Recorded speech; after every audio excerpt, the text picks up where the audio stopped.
네, 19대 국회 정기국회가 끝나자마자 임시국회가 열렸지만 여야의 계파 갈등 속에 국회는 사실상 개점 휴업 상태입니다. 문재인 대표 사퇴 요구를 둘러싼 야당의 내용은 한층 고조되고 있는 모습이고요. 여당도 공천기구 인선 작업에 박차를 가면서 계파 갈등을 예고하고 있습니다. 국회 나가 있는 취재기자 연결하겠습니다. 이승현 기자. 네, 국회 나와 있습니다. 네, 여야 모두 계파 갈등을 예고하고 있는 상황인데요. 결국은 내년 총선권 때문이라고 봐야겠죠. 네, 그렇습니다. 먼저 연일 계파 갈등이 고조되고 있는 새정치연합은 당 내용 역시 한층 더 커지는 모습입니다. 유승희 최고위원은 오늘 아침 최고위원 회의에서 어제 수도권 의원들이 중재안으로 제안한 비상대책위원회 체제 역시 문한박 연대와 다를 게 없다면서 야권 통합 전당대회를 열어서 새 지도부를 꾸리자고 주장했습니다. 반면 추미애 최고위원은 당의 위기를 빠져나가는 것이 중요하지 지금 누구를 탓할 때가 아니라고 즉각 반박했습니다. 최고위원들의 잇따른 사퇴로 지도부 공백 사태가 이어지는 가운데 그나마 남은 최고위원들 사이에서도 이 지도 체제를 둘러싼 이견이 표출되고 있는 겁니다. 또 비주류 진영에서는 연일 문재인 대표의 사퇴를 촉구하고 있습니다.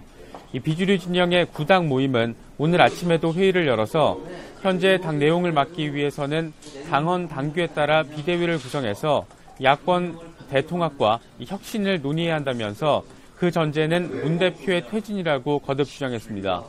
이 당이 사실상 분당 위기에 내몰리자 오늘 오전에는 3선 이상 중진 의원들인 이석현 국회 부의장 주재로 회의를 진행했습니다. 이 주류와 비주류의 갈등 속에서 이 당 중진들이 중재 시도에 나서긴 했지만 당 안팎에서는 문 대표와 안철수 전 대표가 극적인 화해를 할 가능성은 낮다는 분석이 나오고 있습니다. 네, 그런가 하면 새누리당도 지금 공천기구를 꾸려가고 있는데 이 계파 갈등이 역시 불가피하겠죠? 네, 그렇습니다. 새누리당은 내년 총선 룰을 정한 공천기구 인선 작업에 박차를 가하게 될 것으로 보입니다.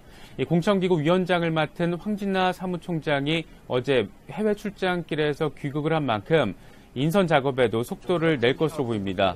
공천기구 인선은 이번 주 안에 마무리한다는 방침입니다.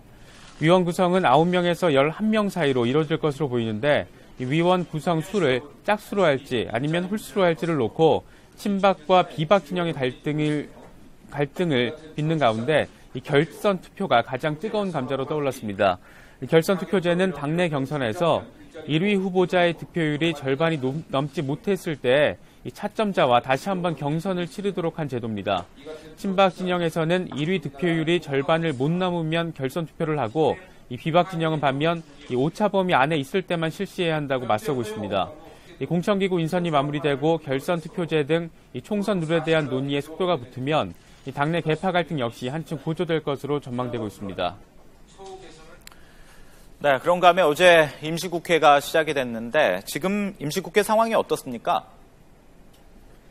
네, 19대 국회 마지막 정기국회가 끝나자마자 임시국회가 곧바로 소집되긴 했지만 사실상 개점 휴업 상태입니다. 이 노동개혁법 등 쟁점 법안을 처리하기 위해서는 이 각 상임위원회가 회의를 열어서 이 논의를 속개해야 하는데 오늘 예정된 상임위 회의가 단 한 건도 없습니다. 이 국회 문만 열어놨을 뿐 입법기구로서 제 기능을 사실상 하지 못하고 있는 겁니다. 정의화 의장이 15일 처리로 시한을 못 박은 이 선거구 획정 논의도 아직 이렇다 할 진전을 보이지 못하고 있습니다.